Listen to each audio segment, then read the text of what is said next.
It's one of the dark sides of social media, the growing scourge of cyberbullying that 1 in 3 Australian children have experienced. For the moment, social media networks are self-regulated. It's up to them how they control their behaviour, how the behaviour is controlled on their sites. But the federal government wants that to change. One idea is the appointment of an e-safety commissioner who would have the power to force sites to take down harmful material. Tracy Bowden reports.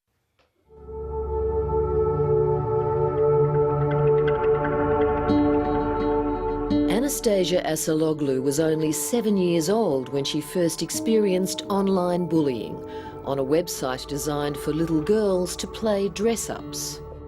I was on Stardoll. It's a little like Facebook, but it's like you have like a suite and it's like you have a doll and you can dress it up, and then like on the bottom it has these, anyone can message you.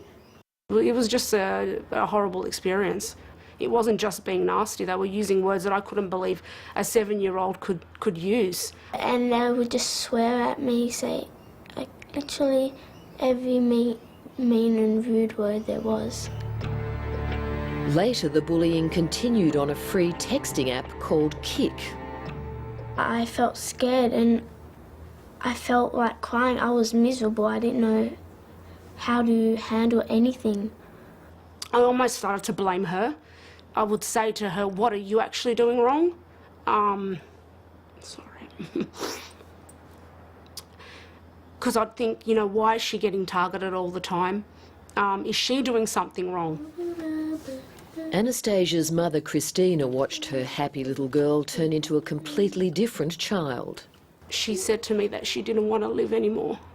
And I was...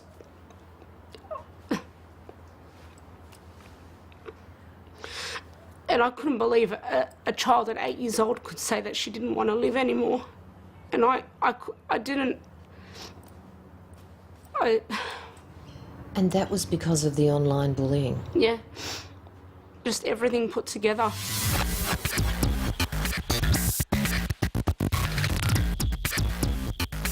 This is just one case of many across a range of different social media sites, from the well-known ones like Facebook, Twitter and Google, to Ask FM, Snapchat and Kik. You talk to parents who ask, what can I do if I've been going to providers and nothing gets done? Who can I turn to? And there is no answer for them at the moment. It's certainly not going to the police. The police largely won't get involved in these matters. Going to the providers themselves just isn't working. Almost 6 months ago, we lost our beautiful sister, a daughter, an auntie and a friend. For some children, the relentless attacks become too much. This rally in Hobart was organised by the sister of Chloe Ferguson.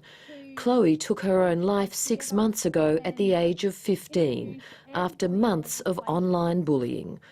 Her supporters want specific bullying laws and enforceable takedown orders. If we can just save one young person from taking their own life or being affected by bullying, then we've achieved our goal.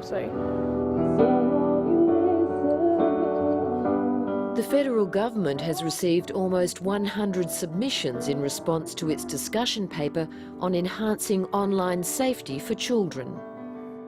The measures that we announced in our policy at the 2013 election were to establish a Children's E-Safety Commissioner to be the centre of expertise and responsibility for online safety issues for children in the federal government, to have an effective complaints system backed by legislation to get harmful material down quickly from large social media sites, and also to consult in relation to a simplified cyberbullying offence.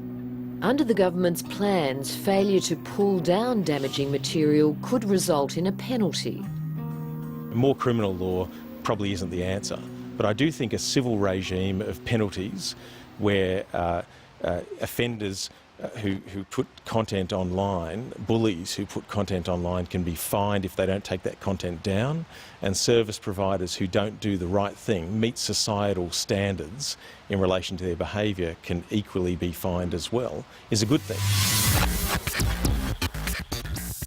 The group representing the major social networking sites, including Facebook and Google, is opposed to any new legislation.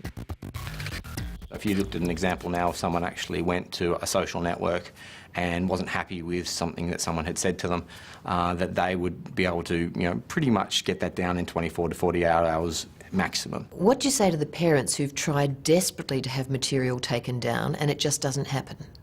I'm not saying it doesn't happen, but what I'm saying is the codes of ethics that the big networks actually do use, and that's what this legislation or the proposed legislation is going after, do a really good job. From an industry perspective, we do monitor that. They do a really good job of addressing that in real time. I'm somewhat surprised at the reaction of industry so far down the track, when they can't really show us proof points of how effective they've been, but there are many examples of where the system has failed kids. Human Rights Commissioner Tim Wilson cautions against an e-safety commissioner with broad powers. Coming from a sort of human rights and free speech focus, if the Commissioner is given too much power, it could create an environment where they go about limiting content which may very well have some sort of impact on children but may limit other people's free speech in the process. We do absolutely acknowledge the free speech issues, and we have sought to design this in a careful way so as not to have a detrimental impact on free speech. If the regime for notification and takedown is working, then there's no burden at all having an e-safety commissioner for children.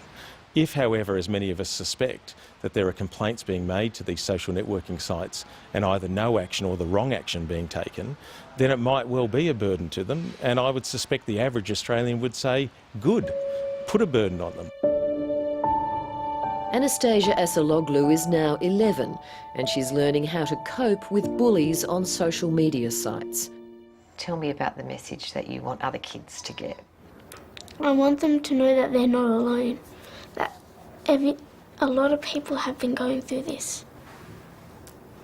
Her mum welcomes any steps to protect children from the dark side of the online world. Bullying's always existed, but now with online bullying, it's just intensifying it. Anything to help kids that are being affected by this is something, because it's an epidemic.